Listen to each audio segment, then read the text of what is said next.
పయనిస్తుందని నువ్వు తప్పనిసరిగా గుర్తుపెట్టుకోవాలి.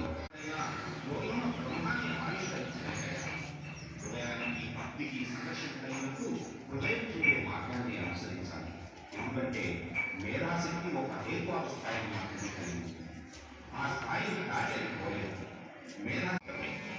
మనం అంగీకరిద్దాం, అంతేకాని ఆ అసత్యం నుండి సత్యానికి మాత్రం ఎన్నడూ పనులకు హాని చేయడం పాపం, పరం పౌరుషం పుణ్యం. బలహీనత డార్విన్, హాక్స్లే, న్యూటన్ వంటి వాళ్ళ పేర్లను ఉదాహరించడాన్ని హెచ్చరించినంత మాత్రాన్ని చాలు మరి నోరెత్తకంతా ఆమోదిస్తారు. డార్విన్ ఇలా అన్నాడు అని ఉటంకిస్తే చాలు, చాలా మందికి అది పరమ సత్యమే. నిజంగా ఇది శాస్త్రపరమైన గుడి నమ్మకాల కారణంగా లోకమోహాలు ప్రబలుతున్నాయి. మొదటిది దైవారాధన కాగా ఇది ధ్యేయమైన ధనం, కీర్తి, ప్రతిష్ట అని. ఈ శరీరం ఈ రోజు సమస్యపోయి లేదా ఒక యుగం తర్వాత నశించని సత్యమార్గం నుండి ఎన్నడూ మరలకుండా చూసుకో. శక్తి అనే రేపును చేరడానికి ముందు ఎన్నో తుఫాను అల్లకల్లోలాలని అనుభవించాలి. ఒక వ్యక్తి కళ నిస్వార్థపరుడై ఉంటే అతని విజయం బుద్ధుడు క్రీస్తు విజయం వంటివే. ఎక్కడైనా నిస్వార్థత అనే దాని పరిణామం అనేది ఎక్కడ ప్రవర్తిల్లుతాయో అక్కడ సృష్టిలోని ఏ శక్తి ఈ సద్గుణశీలుని నశింపచేయదు. ఈ ఉపకరణాలను కలిగిన వ్యక్తి సమస్త విశ్వము తను ఎదిరించిన ప్రతినిధి సమర్థుడు సాగిపోతాడు. ప్రణమామి ముహుర్ముహు. నమః శ్రీయతిరాజాయ రూపాయ స్వామినే తాపహారిణే. హరి ఓం.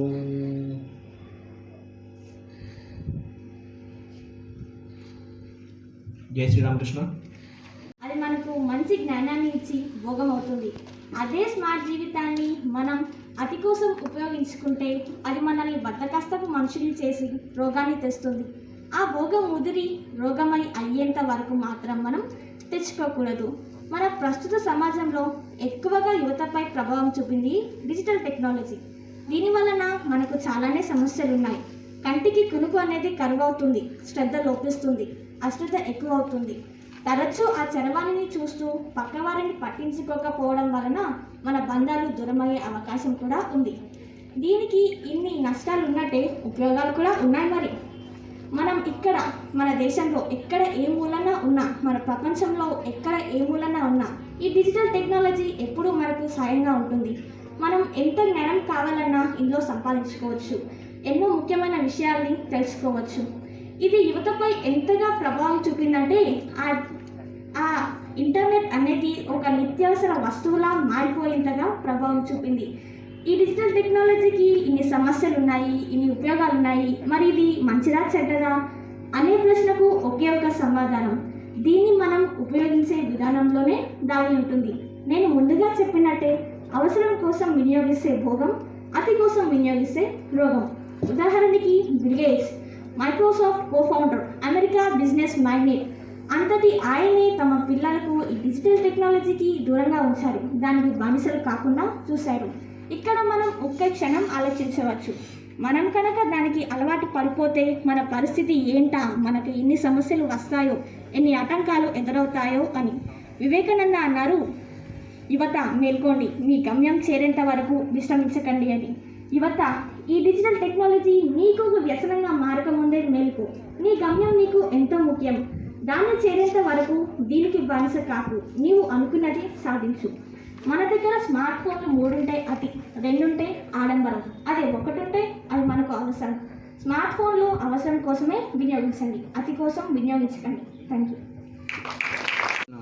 ఈరోజు నేను యువతపై డిజిటల్ టెక్నాలజీ ప్రభావం ఎలా ఉంటుంది అనే అంశం గురించి మాట్లాడబోతున్నాను. నేటి ఆధునిక ప్రపంచంలో డిజిటల్ టెక్నాలజీ కీలక పాత్ర పోషిస్తుంది. ముఖ్యంగా యువత పూర్తిగా డిజిటల్ టెక్నాలజీ పైన ఆధారపడి బ్రతుకుతోంది. అందులో అంతర్జాలం ఒకటి. భవిష్యత్తులోనూ ఇంటర్నెట్ వినియోగం మరింత పెరుగుతుందన్న సత్యం అందరికీ తెలుసు. కానీ దాని వలన మంచి చెడు రెండూ జరుగుతాయి. డిజిటల్ టెక్నాలజీ ఎంతో అభివృద్ధి చెందింది. నేడు ప్రపంచం మొత్తం డిజిటల్ టెక్నాలజీపైనే ఆధారపడి నడుస్తుంది. ప్రస్తుత కరోనా పరిస్థితుల్లో ప్రపంచం మొత్తం టెక్నాలజీపైనే నడుస్తుంది.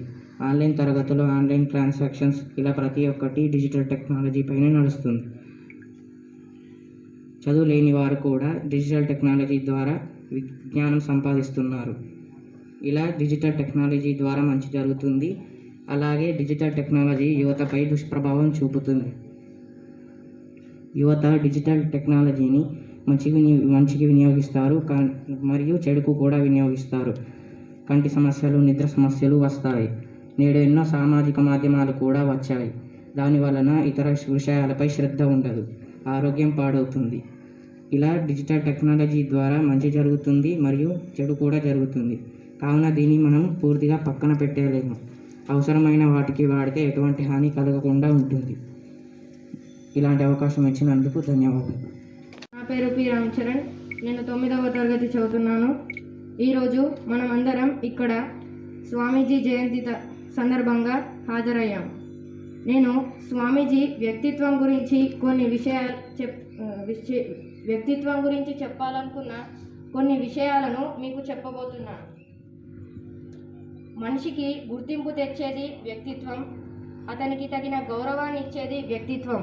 కానీ తను సంపాదించిన డబ్బుతో కానీ ఆస్తితో కానీ వ్యక్తిత్వాన్ని గుర్తించలేం. నేటి కాలంలో ప్రతి ఒక్కరూ తాము సంపాదించిన డబ్బుతో తమ వ్యక్తిత్వమే మనిషికి తగిన గుర్తింపు తెస్తుంది. ఒక మనిషి ఎంత చదివినా ఆ చదువుకి తగిన వ్యక్తిత్వం లేకపోతే ఆ చదువు కూడా వృధా అని మనం చెప్పవచ్చు. వ్యక్తిత్వం ఒకసారి మనిషి నుండి దూరం అయితే ఎలా ఉంటుందో నేను మీకు ఒక కథ ద్వారా చెప్పాలనుకుంటున్నాను. అనగనగా ఒక సింహం, ఆడసింహం గర్భంతో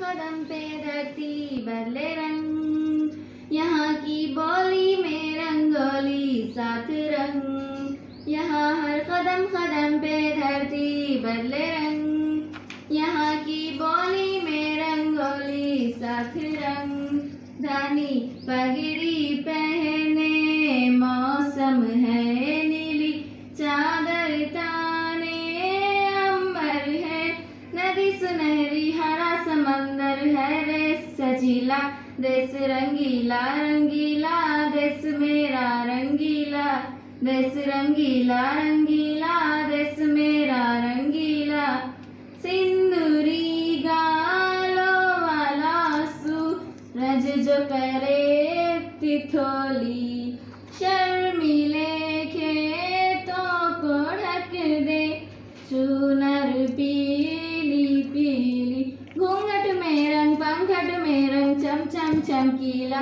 देश रंगीला रंगीला देश मेरा रंगीला देश रंगीला रंगीला देश मेरा रंगीला अभी गुलाल से चेहरे हैं यहाँ मस्तानों की टोली रंग हंसी में रंग खुशी में रिश्ते जैसे होली बातों में रंग यादों में रंग रंग रंग रंगीला देश रंगीला रंगीला देश मेरा रंगीला देश रंगीला रंगीला देश मेरा रंगीला इश्क का रंग यहाँ पर गहरा चढ़ के कभी ना उतरे सच्चे प्यार का गहरा सा रंग छलके पर ना बिखरे रंग हवा में रंग हया में है रसीला देश रंगीला रंगीला देश मेरा रंगीला देश रंगीला रंगीला देश मेरा रंगीला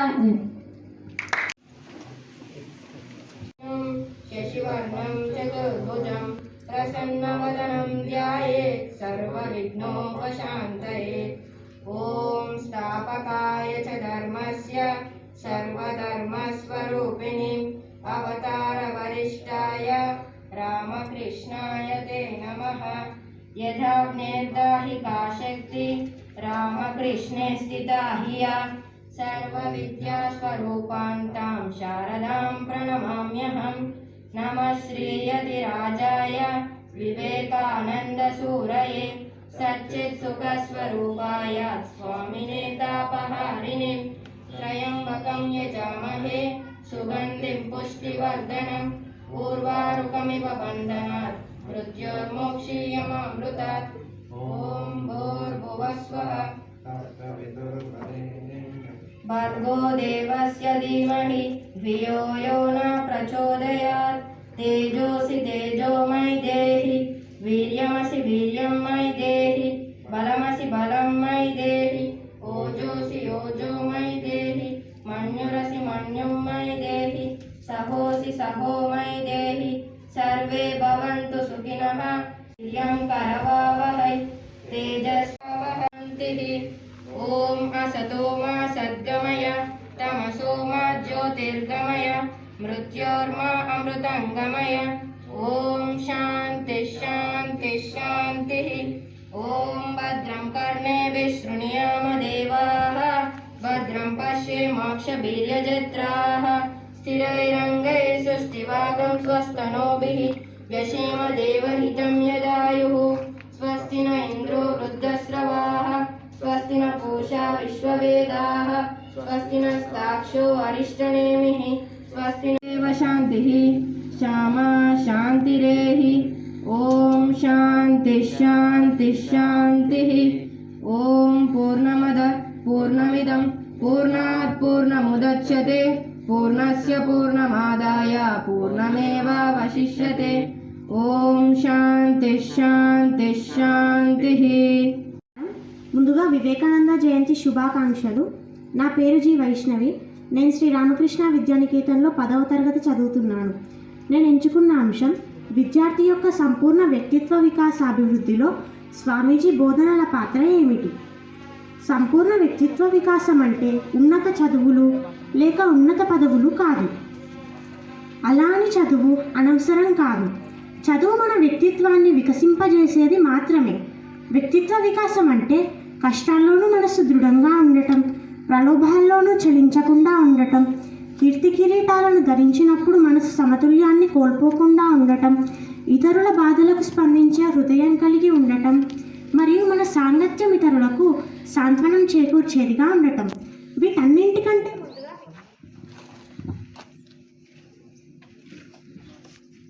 సహనం. బంగారాన్ని గీటురాయి పరీక్షిస్తే మనిషి మానసిక స్థైర్యాన్ని అవరోధాలు పరీక్షిస్తాయట. ఇక్కడ అవరోధాలంటే పనిలో వచ్చే ఆటంకాలే కానక్కర్లేదు. అవరోధాలంటే నిరీక్షించాల్సి రావటం కూడా. ఇలా నిరీక్షించాల్సిన సమయంలో నిరాశ చెందకుండా సహనంతో, మనోనిగ్రహంతో, మనస్థైర్యంతో ముందుకు సాగిపోవాలి. సహనశీలి అయిన స్వామి వివేకానంద అసహనతతో ఒరిగే ప్రయోజనమేమీ లేదు. ఫలితంగా సహనంతో మహత్కార్యాలు సాధించవచ్చు అని చెప్పారు. అలాగే రామ్ చరణ్ చెప్పినట్టు పులి మరియు గొర్రె కథని ఉదాహరణగా తీసుకుంటే అందులో మనం గ్రహించాల్సిన విషయం ఏమిటంటే, ఇక్కడ గొర్రెలాగా ఉన్న పులిపిల్ల జీవితం ఎంత హాస్యాస్పదంగా ఉందో వ్యక్తిత్వం లేని మనిషి జీవితం కూడా అంతే హాస్యాస్పదంగా ఉంటుంది. పులిపిల్ల జీవితంలో పులి బోధనలు ఎంత ముఖ్య పాత్ర వహించాయో మన జీవితంలో స్వామి వివేకానంద బోధనలు కూడా అంతే ముఖ్య పాత్ర వహిస్తాయి.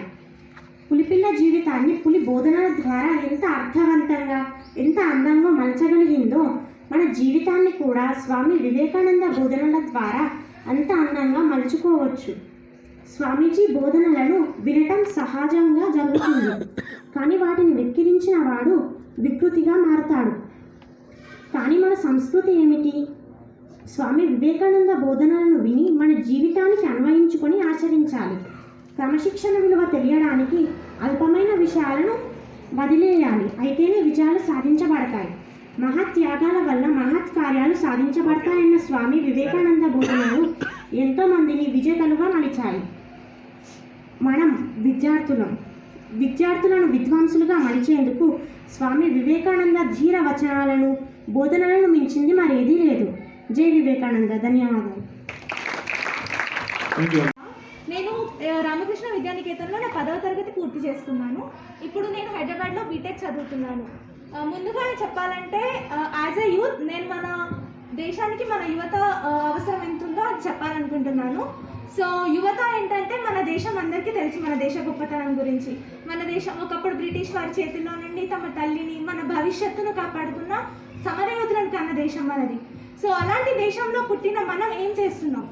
ఒకప్పుడు పోల్చుకుంటే యువత అవసరం ఎంతైనా ఉంటుంది మనకి. ఇప్పటికైనా యువత అవసరం మన దేశానికి ఎంతైనా ఉంటుంది.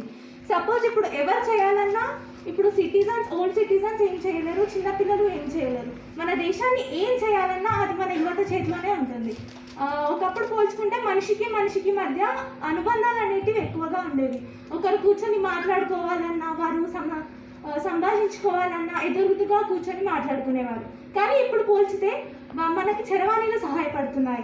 మనిషికి మధ్య ఉన్న దూరాన్ని ఈ చరవాణిలు ఇంకాస్త పెంచాయి.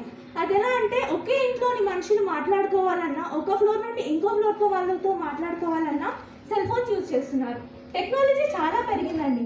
ఎంత పెరిగిందంటే ఒక మనిషికి మధ్యన మాటలు కూడా లేనంతగా టెక్నాలజీ పెరిగిపోయింది. అవును, ఈ ఆధునిక జనానికి ఈ ఉరుకుల పరుగుల రోజులకు టెక్నాలజీ అనేది చాలా అవసరం, కాదనట్లేదు. కానీ ఈ టెక్నాలజీని మనం ఎలా ఉపయోగిస్తున్నాం, ఎంతవరకు ఉపయోగించుకుంటున్నాం అన్నదే అసలు విషయం. ఫర్ ఎగ్జాంపుల్, ఇప్పుడు ఈ పాండమిక్ సిచ్యువేషన్నే తీసుకోండి. ఎవరు గ్రహించలేదు, అసలు ఎవరు ఊహించలేదు ఇలాంటి రోజులు వస్తాయని. మనిషికి మధ్య ముట్టుకోలేనంత దూరం ఏర్పడుతుందని ఎవరు ఊహించలేదు. కానీ ఇలాంటి సమయాల్లో కూడా ప్రతి ఒక్కటి ఆగిపోయింది. మన స్కూల్స్ కానివ్వండి, షాపింగ్ మాల్స్ కానివ్వండి, ప్రతి ఒక్కటి ఆగిపోయింది. కానీ మన విద్యా సంస్థలు మాత్రం టెక్నాలజీని ఉపయోగించి ఆన్లైన్ క్లాసుల ద్వారా ఇంతటి పాండమిక్ సిచ్యువేషన్లో కూడా ముందుకు నడవగలుగుతున్నాయి. మనం జ్ఞానాన్ని ఇంకొకరికి ఇవ్వగలుగుతున్నాం. That is nothing but because of technology. ఈ టెక్నాలజీని మనం మంచిగా ఉపయోగిస్తే మనకు వచ్చే లాభాలు అనేకం. ఇప్పటి జనాలు ఎలా ఉన్నారంటే, యువత కానివ్వండి, పెద్దవాళ్ళు కానివ్వండి, వారు ఎలా ఉన్నారు, ముందు వాళ్ళని చూసి వారు ఎలా ఉన్నారు, అరే వీళ్ళేంటి ఇలా ఉన్నారు, వీళ్ళ డ్రెస్సింగ్ సెన్స్ ఏంటి ఇలా ఉంది, వీరెందుకు ఇలా మాట్లాడుతున్నారు అని విమర్శించే వాళ్ళే. కానీ అరే వాళ్ళు చేసేది తప్పు, వాళ్ళు అలా చేయకుండా ఇలా చేస్తే ఇంకా బాగుంటుందేమో అని వాళ్ళని మంచి చెడులు చెప్పేవారు చాలా అరుదుగా కనిపిస్తారు. ఫర్ ఎగ్జాంపుల్, మనం ఒక చిన్న బాబుని ఉదాహరణగా తీసుకుంటే, తన చేతికి అందిన ప్రతి చిన్న కాగితాలను తను చించేస్తూ ఉంటాడు. అది ఎంత పెద్ద కరెన్సీ నోట్ అయినా సరే తనకు అవసరం లేదు, ఎందుకంటే తనకు తెలియదు కదా అది కరెన్సీ నోట్, ఇది మనకు అవసరపడుతుంది అనే విషయం తనకు తెలియదు. అదే మనం ఆ బాబుకి ఈ కరెన్సీ నోట్తో మనం ఎన్నో ఈ చిన్న నోట్తో మనం ఎన్నెన్నో పెద్ద చాక్లెట్స్, బిస్కెట్స్ కొనుక్కోగలమని చెప్పి చూస్తే అతను ఆ కాగితాలను చించడమే విషయం పక్కన పెట్టేసి వాటిని పోగు చేయడం కూడా అలవాటు చేసుకుంటాడు. అదేవిధంగా మన ఎదుటి వారికి మనం మీరు చేసే మంచి ఏమిటో చెడేమిటో, మీరు చేసేది తప్ప ఒప్ప అని చెప్పగలిగితే ఎందుకు మారారండి? ఖచ్చితంగా మారుతారు. వారికి అర్థం అవ్వాలి, అరే నేను చేసేది తప్పు అని వారికి అర్థమైతే ఖచ్చితంగా మారుతారు. ఇలా మనం మార్చగలిగితే మన దేశ భవిష్యత్తు ఇంకెవరికో ఎందుకండి, మన చేతిలోనే ఉంటుంది. సో మనం ఇలా మారాలి అంటే నువ్వు మారాలి, నేను మారాలి అని కాదు, ఎవరో వరకు ఎందుకు, మన నుండే స్టార్ట్ చేద్దాం, మనమే మారుద్దాం. మనం కూడా యువతలో ఒక భాగం కావాలా, మనతోనే స్టార్ట్ చేద్దాం. ఇప్పుడు సరే యువత అంటున్నాం, కానీ యువత ఎక్కడి నుంచి వస్తుంది? నేటి బాలల నుంచే కదా. టుడేస్ చిల్డ్రన్ టుమారో సిటిజన్ అంటారు. అంటే నేటి బాలులే రేపటి పౌరులు. ఈ బాలులు పౌరులుగా మారాలంటే యువత సహకారం కావాలి. ఎందుకంటే ఫర్ ఎగ్జాంపుల్, ఒక ఇంట్లో మనం ఇద్దరు సోదరులను తీసుకుందాం. పెద్దవాళ్ళు ఎలా ఉంటే చిన్నవాళ్ళు అలాగే చేస్తారు, అది సహజం. ఎందుకంటే చిన్నవారికి ఏ మార్గంలో వెళ్ళాలి అనేది వారికి తెలీదు. కాకపోతే వాళ్ళు పెద్దవాళ్ళని చూసి వీళ్ళు ఇలా చేస్తున్నారు కదా, నేను అలాగే చేస్తాను అని చెప్పేసి వాళ్ళు ఇన్ఫ్లుయెన్స్ అవుతారు. కాబట్టి పెద్దవాళ్ళు ఈజ్ నథింగ్ బట్, ఇంట్లో పెద్దవాళ్ళని తీసుకుంటే సమాజంలో పౌరులు ఈజ్ నథింగ్ బట్ మన యూత్ ఎలా ఉంటే tomorrow children will be the same direction. So వాళ్ళు మంచి చేయాలా చెడు చేయాలా అన్నది నేటి యువత పైన ఆధారపడి ఉంటుంది. ఇవన్నీ పక్కన పెడితే స్కూల్ గురించి చెప్పాలనుకుంటే, మేము ఇదే స్టేజ్ మీద మేము ఎన్నో ప్రోగ్రామ్స్ చేసాం, ఎన్నో స్పీచ్లు ఇచ్చాం. కానీ ఇప్పుడు మేము స్కూల్ దాటాము. కాకపోతే ప్రతి సంవత్సరం వివేకానంద జయంతి అంటే, అరే వివేకానంద జయంతి మేము స్కూల్లో చేసుకునే వాళ్ళం, రామకృష్ణ జయంతి చేసుకునే వాళ్ళం, ఇలా ప్రతి సంవత్సరం మాకు గుర్తుకొస్తుంది. ఇక్కడ ఉన్నప్పుడు మేము ఇన్ని రూల్స్ అవి ఇవి అనుకునే వాళ్ళం. కానీ ఒక్కసారి బయటికి వెళ్ళిన తర్వాత మాకు అర్థమైంది, ఇట్లాంటి ఇలా మంచి ఇంటర్ కాలేజెస్ అనుకోండి, బీటెక్ కాలేజ్ అనుకోండి, ఏమన్నా కానీ మీరు ఏం చేసినా సరే మీరు చేస్తున్నారు కదా చేయండి అంటారు. కానీ స్కూల్ ఈజ్ నథింగ్ బట్ మనకు ఒక ఇల్లు లాగా. మనం చేసేది మంచా చెడా అని నేర్చుకునేది ఫస్ట్ మన అందరికి. ఈ స్కూల్లో మీరు ఎంత చేయాలనుకున్నా ఈ స్కూల్ నుంచే మీ టాలెంట్ని చూపించాలన్నా అది స్కూల్ నుంచే సాధ్యమవుతుంది. అండ్ యువత ఈజ్ నథింగ్ బట్ మీరు అందరూ ఇప్పుడు యువత కిందకే వస్తారు. మీరు మారాలన్నా మీ స్కూల్లో చెప్పేటివన్నీ జాగ్రత్తగా గుర్తుపెట్టుకొని, వివేకానంద బోధనలు కానీ రామకృష్ణ బోధనలు కానీ ఇవన్నీ సరిగ్గా గుర్తుపెట్టుకొని మీరు క్రమశిక్షణలో నడిస్తే ఇంకేం లేదు, మన దేశాన్ని మనం పునర్నిర్మించుకోగలం. Thank you. ढेर सारी शुभकामनाएं। और मैं श्रीनिवास सर, रामकृष्णा सर, चारी सर, शश्रिका मैडम और रामकृष्णा स्कूल के पूरे स्टाफ को और सभी साथियों को मैं दिल से प्रणाम करती हूँ। आज का मेरा टॉपिक स्वामी विवेकानंद जी के बारे में है। हम सब कभी ना कभी स्वामी विवेकानंद जी के बारे में पढ़े हैं, तो मैं कुछ आपको उनके बारे में कुछ कहना चाहूँगी। हर साल स्वामी विवेकानंद जी का जन्म 12 जनवरी 1863 को कोलकाता में हिंदुस्तान में हुआ था। हम हर साल हमारे इंडिया में, हमारे भारत में 12 जनवरी को राष्ट्रीय युवा दिवस, नेशनल यूथ डे मनाते हैं उनके जन्मदिन पर। स्वामी विवेकानंद जी का मूल नाम नरेंद्र नाथ दत्त था। उनके पिता का नाम विश्वनाथ दत्त था, जो कोलकाता के उच्च न्यायालय में एक वकील थे। स्वामी विवेकानंद जी की ममतामयी माँ का नाम भुवनेश्वरी देवी था, जो कि एक गृहिणी थी। स्वामी जी के घर के परिवार में बचपन से ही धार्मिक और आध्यात्मिकता का वातावरण था, जिससे बालक नरेंद्र जी के दिल पर बहुत प्रभाव पड़ा। बचपन कहते हैं ना, माँ की गोद बच्चे का पहला स्कूल होती है, तो उनकी माँ ने उन्हें प्रेरित किया कि हमें ये दुनिया की मोह माया कुछ नहीं होती, हमें ईश्वर को पाना चाहिए, ईश्वर की लालसा होना चाहिए। तो उनके माँ के वर्ड्स का जो शब्द यूज़ करे थे, तो बचपन से ही हमारे स्वामी जी पर उसका बहुत असर हुआ। और हम सभी जानते हैं कि हमारे स्वामी जी एक बहुत महान आत्मा है, मेरे को उनके बारे में कहने की ज़रूरत नहीं है। 1893 को शायद मेरे ख्याल से शिकागो में, जो अमेरिका में है, वहाँ पर एक बहुत बड़ा धर्म सम्मेलन था जो इंटरनेशनल था। तो वहाँ पर हमारे स्वामी जी को हमारे भारत की तरफ से बुलाया गया। तो उन्होंने वहाँ पर अपनी स्पीच दी, यानी अपने ख्यालों का इजहार किया था। वहाँ पे ख्यालात अपने बोले थे। तो उन्होंने सबका दिल इस तरह से जीता कि उन्होंने सबसे पहले कहा था, मेरे सभी अमेरिकी बहनों और भाइयों को मेरी तरफ से शुभकामनाएं। ये जो शब्द बोले थे ना, तो वहाँ पर सभी अमेरिकी बहन भाइयों के दिल को उनका सबका दिल जीत लिए थे। क्योंकि कहते हैं ना, ये जो हमारी ज़बान होती है, हमारी दोस्त भी है, हमारी दुश्मन भी है। हमारे स्वामी जी एक बहुत ही ऐसे इंसान थे जो सिर्फ सिंपल जा रहे थे, उनके हाथ में डंडा था, उनके बदन पर चादर ढकी हुई थी और उनके सर पर पगड़ी थी। तो एक औरत ने उनका मजाक उड़ाया, अरे देखिए इन्होंने किस तरह की वेशभूषा करी है कि इनके पास इतने भी पैसे नहीं कि वो सीधे से कपड़े ले सके। तो उस पर हमारे स्वामी जी ने बिना क्रोध किए मुस्कुराते हुए कहा, बहन जी, आप उस देश की है जहाँ पर इंसान की पहचान उसके कपड़ों से की जाती है, लेकिन मैं उस देश से हूँ जहाँ पर इंसान की पहचान उसके कपड़ों से नहीं, उसके चरित्र, उसके आचरण और उसके व्यवहार से की जाती है। कपड़ा क्या है? ये हम खरीद कर पहनते हैं, फेंक देते हैं। ये सिर्फ तन ढकने का एक दिखावा है। असली जो इंसान की पहचान होती है उसके आत्मा से होती है। जिसका दिल अच्छा, जिसकी आत्मा अच्छी, वो इंसान दुनिया का सबसे खूबसूरत इंसान होता है।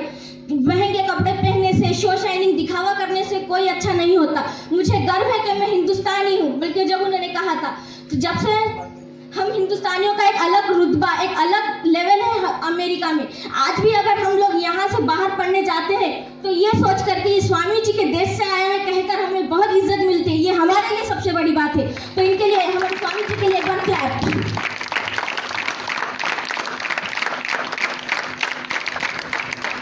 इसके अलावा स्वामी जी के बहुत ही उच्च विचार थे। वो हमेशा कहते थे कि जो सबसे अलग करने का सोचता है और वक्त से आगे सोचता है, यानी अब आज के ज़माने में बहुत से ऐसे लोग हैं जो आगे का सोचते, वक्त से पहले कह रहे हमें ये कर लेना चाहिए तो आगे हमको ये रहते। तो उसमें से 10 लोगों में से अगर एक सोच अगर किसी की वैसी रही ना, तो बाकी के 9 लोग उस पर हंसते, उसका मजाक बनाते। ऐसा हर किसी के साथ ज़िंदगी में एक बार होता या नहीं होता। तो उन्होंने कहते थे हमें इस पर ध्यान नहीं देना चाहिए, उनकी हंसी पर, उनके मजाक पर हमें ध्यान नहीं देना चाहिए। क्योंकि जो इंसान हमेशा वक्त से आगे सोचता है, हमेशा उसका मजाक बनता है और लोग उसके विरुद्ध होते हैं, उससे नफरत करते हैं, उसको एक अलग समझते हैं। लेकिन हम उस विरोध को, उनके आलोचनाओं को अगर हम अपनाते हुए, खुशी से अपनाते हुए उन्हें अगर हम अपना कर चले, तो हमें पूरी दुनिया में कोई भी ऐसा नहीं है जो हमारी तरक्की को, यानी हमारी कामयाबी को रोके। और स्वामी जी ने श्री रामकृष्णा मठ और रामकृष्णा मिशन की भी स्थापना की थी। और इसके अलावा वो स्वामी रामकृष्ण परमहंस के सर्व योग्य शिष्य भी थे। और हमें ये बात पे फख्र करना चाहिए कि हम उस देश में पैदा हुए जहाँ पर बहुत महान व्यक्तियों ने जन्म लिया, जैसे कि श्री रामकृष्ण विद्या परमहंसा और स्वामी विवेकानंदा। हमें गर्व होना चाहिए। आज हम बुक्स में पढ़ते हैं बाहर के कंट्रीज़ के बारे में, उनके लीडर्स के बारे में, तो हम उनसे प्रेरित होते, उनसे इंस्पायर होते। लेकिन जब अगर हम हमारे इंडिया की अगर हिस्ट्री पढ़े तो उन्होंने तो कुछ भी नहीं है, उनसे बेहतर हमारे इंडिया में हमें इतनी इंस्पिरेशन मिलेंगी। और इसके अलावा स्वामी विवेकानंदा को अगर हम हमारा रोल मॉडल बना ले तो वो दिन दूर नहीं जब आप भी उनके तरह फेमस होंगे।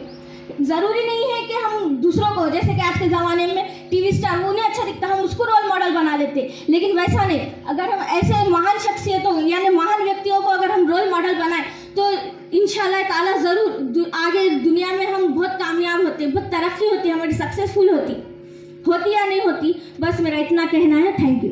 और इसके अलावा मैं मेरे स्कूल के स्टाफ को थैंक यू कहना चाहूँगी। रामकृष्णा विद्या निकेतन के फाउंडर रामकृष्णा सर और Shashrika madam and all press staff को और आप सब लोगों को दिल से थैंक यू कहना चाहूँगी कि आप लोग इतना अच्छा मेरे को मौका दिए, मेरे को इन्वाइट करें। और आजकल हम लोग हमारे हिंदुस्तानी संस्कृति से सब दूर जा रहे, सब इंग्लिश मीडियम स्कूल में जाके सब इंग्लिश कल्चर अपना रहे, यूज़ कर रहे।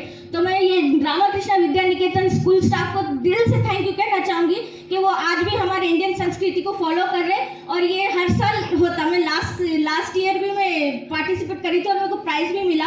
और मैं थैंक यू कहना चाहूँगी पूरे स्कूल को, क्योंकि हमें हमारी संस्कृति से लोग जोड़ रहे। क्योंकि आजकल बहुत से लोग हैं जो इंडियन कल्चर को छोड़ के फॉरेनर कल्चर बहुत यूज़ कर रहे, लेकिन मैं थैंक यू कहना चाहूँगी कि आप हमको हमारी संस्कृति से हमेशा जोड़ के रखें और आप हमेशा ऐसे ही काम कीजिए। Thank you. मैं आपके लिए क्लास बजा रही।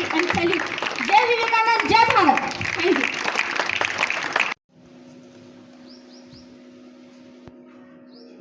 స్వర్ణ పుష్పాలు ముగ్గురే పొందగలుగుతారు, కేవలం ముగ్గురు మాత్రమే. ఒకరు తత్వజ్ఞానం కలిగిన వాళ్ళు, రెండవది విద్వాంసులు, మూడవది ఇక సేవా తత్పరత కలిగిన వాళ్ళు. సేవా తత్పరత, సేవా తత్వం కలిగిన సేవ అంటే ఫస్ట్ ఎవరు తత్వజ్ఞానం అంటే వాట్ ఈజ్ వాట్. నిజం నువ్వు మనిషిగా పుట్టినావు కదా, మనిషిగా పుట్టినప్పుడు నీవేమిటి, భగవంతుడు నీకు ఏ విధంగా సృష్టించు, ఎందుకోసం సృష్టించు.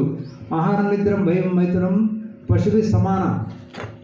అందరూ వాటిలాగా మనం తింటున్నాము, పడుకుంటున్నాము, తర్వాత భయపడుతున్నాము. ఇవన్నీ కూడా ఆల్ ఈక్వల్ టు ఎనిమల్స్.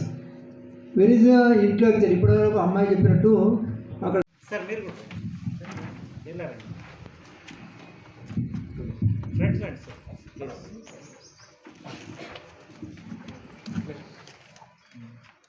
ఇట్లా దూరం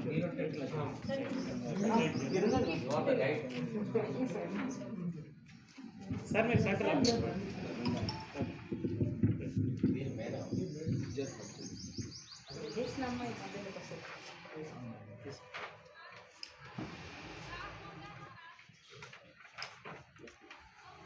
అందరికీ నా పాదాభివందనాలు. Shashirekha madam and hearty congratulations పిల్లలందరికీ ఈ జయంతి సందర్భంగా. ఎవరి జయంతి? గత 3 సంవత్సరాలుగా పిలుస్తున్నారు మమ్మల్ని ఇక్కడ. ఉర్దూ మీడియం, ఆమెకు తెలుగు కూడా సరిగా రాదు, అయినా కూడా ఈసారి పిలవగానే వచ్చేసినాం. ఇంకా నెక్స్ట్ టైం పిలవకున్నా వచ్చేస్తాం, ఓకేనా? పిలవకుండా వచ్చేస్తాం, మేమే తెలుసుకొని మేమే వచ్చేస్తాం. అంటే అమ్మాయి వీళ్ళు అందరూ కూడా అంత ఇన్స్పైర్ అయ్యారనమాట. అది ఎవరి గొప్పతనం అంటే మరి వివేకానందుని గొప్పతనం. అలాగే చెప్పగానే ఒక 15 నిమిషాలలో వాళ్ళ పాపం ఏం చేయాలి మనం ఏమన్నా ఇద్దాం, ఊరికే వెళ్ళడము గిఫ్ట్లు తీసుకోవడమే కాదు అంటే అప్పటికప్పుడు 15 నిమిషాలలో వాళ్ళు పెయింటింగ్ కూడా వేసుకున్నారు పిల్లలు. ఒకసారి వాళ్ళందరికీ నా తరఫున కూడా కృతజ్ఞతలు. అట్లాగే ఇక్కడికి వస్తే నాకు ఇయర్లో వన్స్ ఒక పిక్నిక్ వెళ్ళినట్టు ఉంటుంది. ఇక్కడికి రావడంలో నా స్వార్థం కూడా ఉంది. చాలా ఆహ్లాదకరంగా, ఆనందంగా మన ఇండియన్ కల్చర్, ట్రెడిషన్ అంతా కూడా మళ్ళీ మనం గుర్తు చేసుకున్నట్టు. ఎప్పుడో చదువుకున్నాం కదా, ఇప్పుడు మళ్ళీ చెప్పడమే తప్ప సబ్జెక్టు ఇవన్నీ మారల్ సైన్స్ కూడా తీసేశారు పిల్లలకి.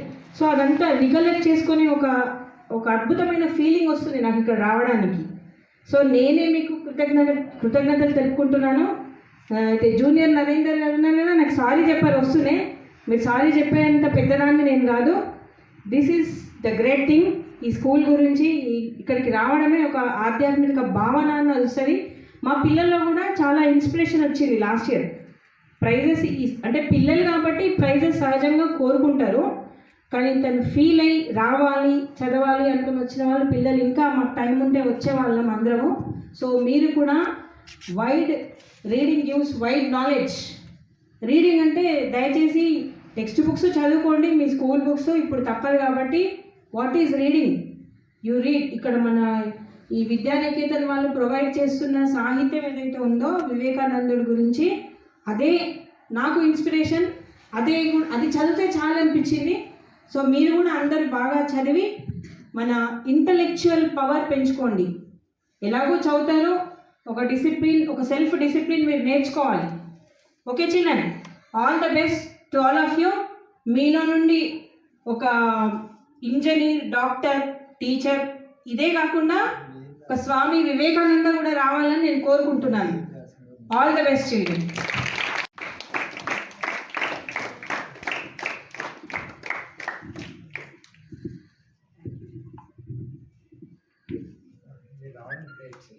Thank you very much. Here, I'm an ex-student of this school. I'm feeling very proud to be an ex-student of this school. I feel my father and my parents gave me a great gift by joining in this school. And directly I'll enter into my speech. My chosen topic: what is the role played by young women and men in the rebuilding of our country? Swami Vivekananda says the young women and men should play a very vital role for the rebuilding of our country. And four steps to be followed by the young women and men. First thing, in the view of Swami Vivekananda. And the second thing, in the development of technology in the rebuilding of our country. And third thing, women education. And fourth thing, protecting of our mother language. First thing, in the view of Swami Vivekananda say, in that Swamiji's view, Swamiji says, arise and awake until your goal is reached. It means for young women and men, in the rebuilding of country, until you reach your goal, you need to work hard, and it will be followed the same thing where you need to rectify your mistake where you are doing every time. If you do if you do one mistake, you try to recorrect it. In the same way, you need to follow and you need to rectify that mistake. In second case, in the rebuilding of a technology for development of a country. All the youth should take the inspiration like Jamshedji Tata. I hope all students read this story. In the development of technology, Jamshedji Tata will sacrifice his much towards it. One day Swamiji and Jamshedji Tata met in the boat. They wanted their chit-chat for something. In that case, Swamiji says for Jamshedji Tata that for instead of paying our currency to other country, better to set up a great institution in our country. It will be a great helpful to our further generation. It means the Jamshedji Tata will think about it. After a few days, Jamshedji Tata write a letter to Swamiji about this case, and he'll say that I'm also going to set up a great institution in our country. It will be great helpful to our people of our motherland. Then finally, he set up in the institution. Now we call it as Indian Institution of Science, who provided a great scientists like Abdul Kalam, C.N.R. Rao, many other, and who play a vital role in it for improvement of technology for our motherland. It's not an ordinary gift which is provided by them to our motherland. And one thing, his son Donaldji Tata also supported his father's ambition and to set up a great institution to be in our motherland. And third thing, the role of women education. Swamiji say one quotation that one bird cannot fly with one wing. How our country can rebuild by only the role of man. It also need a role of women in the rebuilding of a country. In the same way, the women should also take inspiration like Savitribai Phule, Sister Nivedita, who they fought for the sake of women education very much. We can't say in them words. And today the girls are enjoying the education and every freedom with the sake of them, because they used to not sacrifice their strength in the past days. We used to not enjoy, and we used to be seated at home, and we used to sit at kitchen at home. Yes, the struggle of them, the great women, came forward to all in front of them, and we are enjoying all the rights in the society with equal without any gender bias. And the case of Answer me. Come on, answer me. Organisms on the land, they too do not change the language. But being as human beings, we are changing the language and we are hanging. ఆత్మహత్యలు చూస్తున్నారు కదా, రైతులు ఆత్మహత్య చేసుకుంటున్నారు. ఇప్పుడు వాళ్ళకి technology ఉంది, extensions officers ఉన్నారు, ఒక యూనివర్సిటీ ఉంది, తర్వాత వాళ్ళకి మాన్యూల్స్ ఇస్తున్నారు, తర్వాత సీడ్స్ ఏది వేసుకోవాలో చెప్తున్నారు, సాయిల్ టెస్ట్ గవర్నమెంట్ చేస్తుంది. ఇంత సపోర్ట్ ఇచ్చినప్పటికీ కూడా తర్వాత ట్రాన్స్పోర్ట్ సిస్టమ్ ఉంది, ఒక నుంచి ఒక చోట పోవాలంటే విలేజ్లో అద్భుతమైనటువంటి రోడ్ సిస్టమ్ ఉంది. ఇన్ని ఉన్నప్పటికీ ఇప్పుడు రైతులకి వాళ్ళు ఆత్మహత్య చేసుకుంటున్నారు. But think of 40 years back, 40 సంవత్సరాల క్రితం ఊర్లు ఎట్లా ఉండేవి, ట్రాన్స్పోర్ట్ సిస్టమ్ ఎట్లా ఉండేది, కమ్యూనికేషన్ సిస్టమ్ అసలు లేదు, ఈ అగ్రికల్చర్ ఆఫీసర్స్ లేరు, యూనివర్సిటీస్ లేవు, ఆ తర్వాత సైంటిస్ట్ లేరు. ఇన్ని లేనప్పటికీ కూడా కరువు కాటకాలకి ఉండేవి. పాండమిక్ సిచ్యువేషన్ కూడా ఫేస్ చేశారు వాళ్ళు, డ్రౌట్ కండిషన్ ఫేస్ చేశారు. అయినప్పటికీ వాళ్ళు తరతరాలుగా ఈ సంవత్సరం నష్టమైతే మళ్ళీ సంవత్సరం వస్తుందని వాడు ఎవరు మెజారిటీ పీపుల్ ఆత్మహత్య చేసుకోలేరు, ధైర్యంగా సాహసంగా ఉన్నాడు. But what happened now? ఇప్పుడు ఏమవుతుంది? కారణం ఏంటంటే దెర్ ఇస్ నో స్పిరిచువాలిటీ. ఈ యూత్ ఇందాక సార్ చెప్పినట్టుగా దీని నుంచి దూరం అయిపోతున్నారు. Education, wrong sided education, only collecting of facts. Science ఏం చెప్తుంది, సోషల్ ఏం చెప్తుంది, తెలుగు, సందులు, సమాసాలు, ఇది మాత్రమే చదువుతున్నాడు. బట్ యాక్చువల్ ఎడ్యుకేషన్ వాడికి దొరకట్లేదు. మన education makes man strong enough, ఇంటెలెక్చువల్గా ఎక్స్పాండ్ కావాలి, సెల్ఫ్ కాన్ఫిడెన్స్ పెరగాలి మనలో. అట్లాంటి ఎడ్యుకేషన్ మనకు కావాలంటారు స్వామి వివేకానంద. సో అది రావాలి అని అంటే మనం స్వామీజీ సాహిత్యం చదవాలి. ఎట్లా చదువుతారు? మామూలుగా చదువుమంటే అఫ్కోర్స్ చదువుతారు, బట్ కాంపిటీషన్ కోసం చదువుమంటే కొద్దిగా సీరియస్గా చదువుతారు. అట్లా ఇప్పుడు టీచర్ ఉన్నాడు, ఆయన ఓన్గా చదువుకుంటూ చదువుతారు. ఇంకో స్టూడెంట్కి టీచ్ చేయాలని అన్నప్పుడు అక్కడ టీచ్ చేయాలని అన్నప్పుడు ఆ కాంటెంట్ మొత్తం టీచర్ మైండ్లో ఉండాలి, గ్రాస్ప్ చేయగలగాలి, అప్పుడు మాత్రమే క్లాస్లో చెప్పగలుగుతారు. సో దానికోసం చదవడం వేరు, మామూలుగా చదవమంటే చదవడం వేరు. అందుకని ఈ కాంపిటీషన్స్ కండక్ట్ చేయడానికి ముఖ్య ఉద్దేశం ఏంటంటే స్వామీజీ సాహిత్యం మనం చదివితే, ఇందాక టీచర్ మనకు ఫ్రీడమ్ రావడానికి కారణం కూడా స్వామి వివేకానంద. గాంధీజీ నేను స్వామి యొక్క సాహిత్యాన్ని చదివిన తర్వాత నాలో దేశభక్తి వేరెట్టు పెరిగిందని చెప్తాడు. మా రోజుల్లో నెహ్రూ ఏం చెప్తాడంటే, మా బోటి యువకులు, ఆ రోజున ఆయన యూత్, మాలాంటి యువకులందరికీ నేషనలిజంకి ముఖ్య కారణం స్వామి వివేకానంద అని చెప్పాడు. ఈ రోజున ఎంతమంది సాహిత్యం చదువుతుందో నాకు తెలియదు, కానీ మా కాలంలో మా యూత్కి అందరికి కూడా ఇన్స్పిరేషన్ ఇచ్చింది స్వామి వివేకానంద అని చెప్పాడు. స్వామి వివేకానంద బ్రతికి ఉంటే ఆయన పాదాల దగ్గర పడి ఉంటేవాడిని, నేను గురువుగా స్వీకరించేవాడిని చెప్తాడు Subhash Chandrabose. If you want to know India, భారతదేశాల గురించి తెలుసుకోవాలనుకుంటే నిజమైన భారతదేశం అంటే ఏమిటి, నిజమైనటువంటి స్పిరిచువాలిటీ అంటే ఏమిటి, కుల మత జాతికి అతీతమైనటువంటి స్పిరిచువాలిటీ ఏంటంటే తెలుసుకోవాలంటే స్వామి వివేకానంద సాహిత్యాన్ని అధ్యయనం చేయమని చెప్తారు రవీంద్రనాథ్ ఠాగూర్. ఇది స్వామీజీ యొక్క ఇన్స్పిరేషన్ ఆ రోజు ఉన్నటువంటి ఆ రోజు వాళ్ళందరికీ కూడా. సో ఆ స్పిరిచువాలిటీ, ఆ ఎనర్జీ, ఆ స్ట్రెంగ్త్ మనలో కూడా రావాలి అని మన స్కూల్లో మనం కార్యక్రమాలు ఏర్పాటు చేసుకుంటున్నాం. మీ అందరికీ క్లాసులు కూడా కుటీరంలో నేర్చుకుంటున్నాం, సండే క్లాసెస్. అఫ్కోర్స్ ఈ పాండమిక్ సిచ్యువేషన్ ఇందాక చెప్పారు, సైన్స్ ఎంత యూస్ఫుల్గా ఉంటుందో దాని జూమ్ ద్వారా కూడా మనం సండే క్లాసెస్ మనం కండక్ట్ చేసుకుంటున్నాం, మోరల్ క్లాసెస్. సో చివరిగా చెప్పేది ఏమిటంటే, స్వామీజీ ఆయన చెప్పిన విషయాలన్నీ కూడా ర్యాషనల్గా ఉంటాయి, యాక్సెప్టబుల్గా ఉంటాయి, తర్వాత మనని యాక్టివేట్ చేసేట్టుగా ఉంటాయి. నిజంగా సాహిత్యం చదివాడు అంటే గుర్తు ఏమిటి అంటే, ఈ నెవర్ సిట్ ఐడిల్. ఒకటే ఒక గుర్తు, స్వామి వివేకానందాన్ని సీరియస్గా చదివాడు అని అంటే ఆ వ్యక్తి కానీ ఆ స్టూడెంట్ కానీ ఈ నెవర్ సిట్ ఐడిల్. అతనిలో ఆ శక్తి ప్రవోక్ చేస్తుంటుంది, ఈ మేక్స్ టు డూ సంథింగ్, ఆ చైతన్యం కలిగిస్తుంటుంది. You never sit idle. And we have an example. Narender. And చాలా స్కూళ్ళలో తిరిగాడు అతను, కాలినడకన వెళ్ళాడు. ఒక బస్సు ద్వారా వెళ్ళిన తర్వాత ఆ స్కూల్ లోపలికి వెళ్ళాలంటే, హై స్కూల్కి వెళ్ళాలంటే and use to go on foot, నడుచుకుంటూ వెళ్ళాడు కొన్ని స్కూళ్ళలో. నిజామాబాద్ కూడా కొన్ని స్కూల్స్ ఉన్నాయి. ఆ బస్సు అక్కడ అవుతుంది, లోపలికి పోవాలి అంటే 1.5 కిలోమీటర్ 2 కిలోమీటర్స్ నడవాలి. మళ్ళీ అక్కడ వచ్చిన తర్వాత మళ్ళీ నడుచుకుంటూ వచ్చి రావాల్సి ఉంటుంది. డబ్బులు లేవని, ఆస్తి లేదు, పూర్ ఫ్యామిలీ, గుడిసెలో ఉండేటువంటి పేరెంట్స్. అది కూడా ప్రాబ్లం అవుతే కూలిపోతే మొన్న రేపులో ఇల్లు కట్టుకున్నారు. We are not feel to shy, ఈ విషయం చెప్పడానికి షై ఫీల్ కావద్దు. But see the heart. I have to do something to this youth, I have to do something to this children. నేను నేర్చుకున్నటువంటి, నేను పొందినటువంటి ఇన్స్పిరేషన్ 10 మందికి అందాలి. అది ఎట్లా జరిగింది? ఒక ఆర్గనైజేషన్ వల్ల జరిగింది. నిజంగా ఆయన 10 సంవత్సరాల క్రితం ఉండి ఇంకా అసోసియేట్ అంటే ఇంకా బాగా జరిగి ఉండేది. బట్ ఎప్పుడైతే నేను వదులుకోవాలనుకునే సందర్భంలో అప్పుడు వచ్చారు.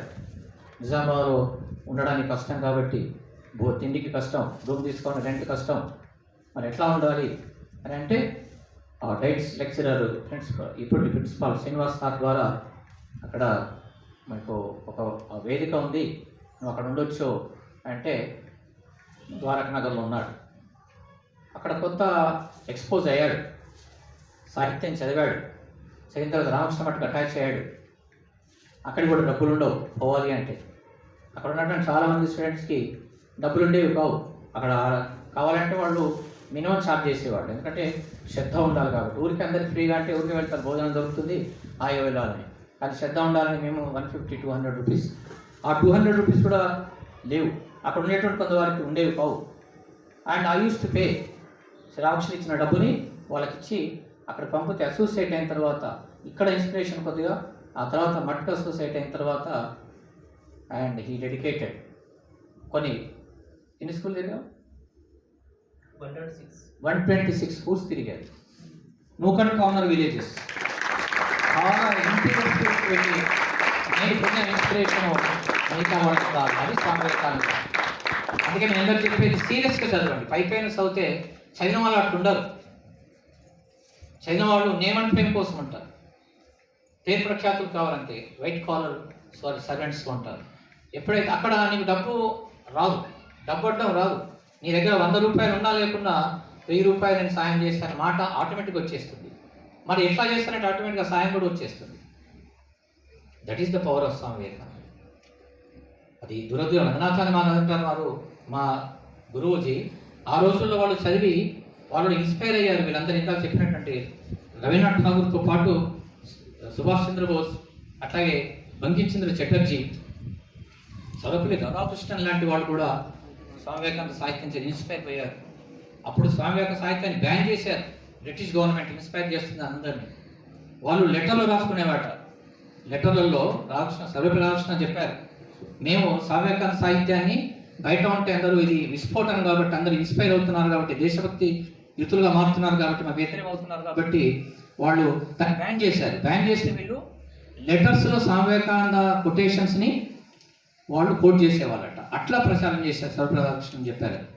అట్లాంటి వాళ్ళు ఇన్స్పైర్ అయ్యారు. రంగనాథ వాళ్ళు చెప్తారు, స్వాతంత్రం రాకముందు అట్లా అయింది, వచ్చిన తర్వాత సెక్యులరిజం పేరున స్కూళ్ళలో చదవడానికి వీల్లేదు, ఆ సిలబస్ లేదు. మొన్న ఏదో పెడితే 9th క్లాస్లో ఊరికే ప్రాధాన్యపడితే ఒకటి పెట్టారు తప్ప అది సీరియస్గా లేదు, నాన్ డీటెయిల్గా పెట్టారు. అది కూడా అది సాహిత్యంలో లేదు. రంగనాథరాజు వారు అంటారు, it is a great loss to the nation. Youth చదవకపోవడం సీరియస్గా స్వామి వివేకానంద సాహిత్యం చదవకపోవడం అంటే it is a great loss to the nation అంటాడు, to the whole world in particular and in general our India. ఆయన సాహిత్యం చదివితే అట్లా ఆ ఇన్స్పిరేషన్ వస్తుంది. నేను ఎగ్జాంపుల్ ఎందుకు అది చెప్పాను. సో అందుకే మీరు కూడా సీరియస్గా చదవండి. కాంపిటీషన్ పెట్టడం ఏంటంటే ఇంకొంత సీరియస్గా చదువుతారు, చదివితే ఆ ఇన్స్పిరేషన్ వస్తుంటుంది. క్లియర్. చివరిగా దేశభక్తి గురించి చెప్పి క్లోజ్ చేస్తాను. ఆయన దేశభక్తి గురించి అసలు ఎందుకు ఆ దేశభక్తి వాళ్ళలో కలిగింది అని అంటే ఈయన ఇచ్చిన డెఫినేషన్ చెప్తాడు. దేశభక్తుడు అంటే ఆయన ఇచ్చిన డెఫినేషన్ ఏంటంటే, కాబోయే దేశభక్తులారా, కాబోయే సంఘ సంస్కర్తలారా, కాబోయే దేశ ప్రేమికులారా, లక్షలాది మంది ఆకలి చేత అలమటిస్తున్నారు. లక్షలాది మంది ఆకలి చేత ఇప్పటికీ అలమటిస్తున్నారు. తిండి లేక దీనస్థితిలో ఉన్నారు. అజ్ఞానం మన దేశాన్ని కారుమబ్బులా ఆవహించింది. ఈ విషయము, ఈ భావన నీ హృదయంలో చేరిందా? నిన్ను రెస్ట్లెస్గా మార్చిందా? నీలో కలత కలిగించిందా? అది నీ హృదయంలోకి చేరిందా? నీ రక్తంలో రక్తంగా మారిందా? ఆ తర్వాత వాళ్ళ కోసం ఏదైనా చేయాలని తపన నీలో కలిగిందా? కలిగితే నీ ఇంటివారు, నీ భార్య, నీ బిడ్డలు, నీ తోటి వాళ్ళు నిన్ను వ్యతిరేకించినప్పటికీ నీ దేహాన్ని కూడా త్యాగం చేయడానికి, నీ ప్రాణాన్ని కూడా త్యాగం చేయడానికి నీవు పూనుకున్నావా? వాళ్ళ కోసం ఏదో చేయాలనేటువంటి సంకల్పం నీలో కలిగిందా? కలిగితే ఏం చేయాలో, ఏ రకంగా చేయాలో అనేటువంటి ఆలోచన కలిగినప్పుడు, ఆ కార్యరంగంలో దూకినప్పుడు నీ గృహస్థులే, ఇంటి వాళ్ళే నిన్ను వ్యతిరేకిస్తారు, నీ తల్లిదండ్రులు నిన్ను వ్యతిరేకిస్తారు, నీ చుట్టుపక్కల వాళ్ళు నిన్ను వ్యతిరేకిస్తారు, అవమానిస్తారు.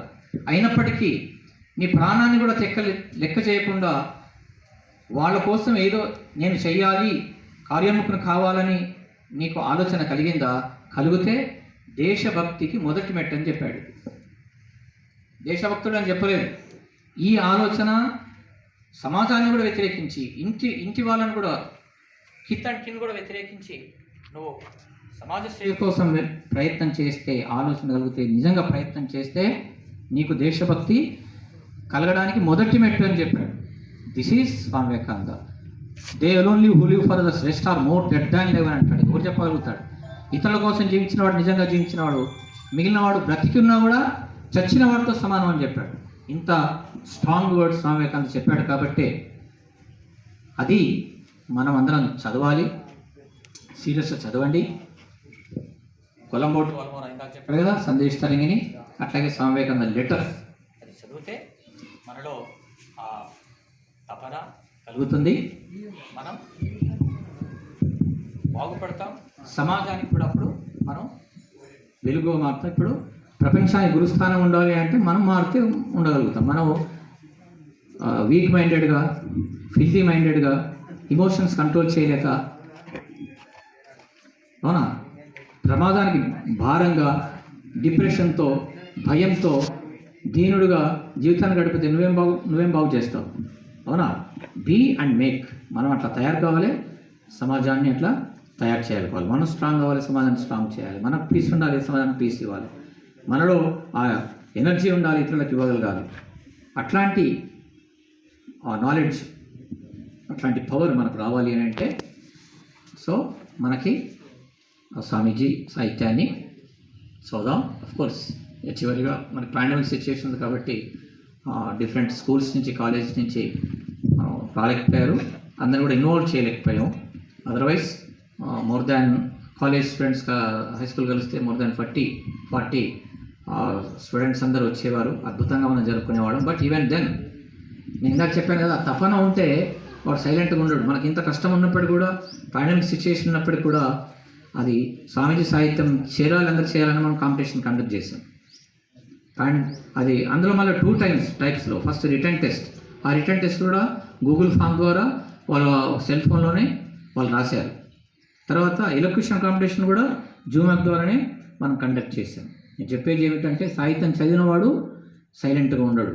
ఎట్లాంటి పరిస్థితులు ఉన్నప్పటికీ కూడా ఆ ఆనవాయితీని కొనసాగిస్తే ఉంటాడు. అర్థమవుతుందా? అది స్వామీజీ. ఇక సమయం చాలా మనం స్టార్ట్ చేసాం, అవునా? ఇప్పటివరకు చాలా సైలెంట్గా విన్న మీ అందరికీ కృతజ్ఞతలు. అట్లాగే మీడియా వాళ్ళు కూడా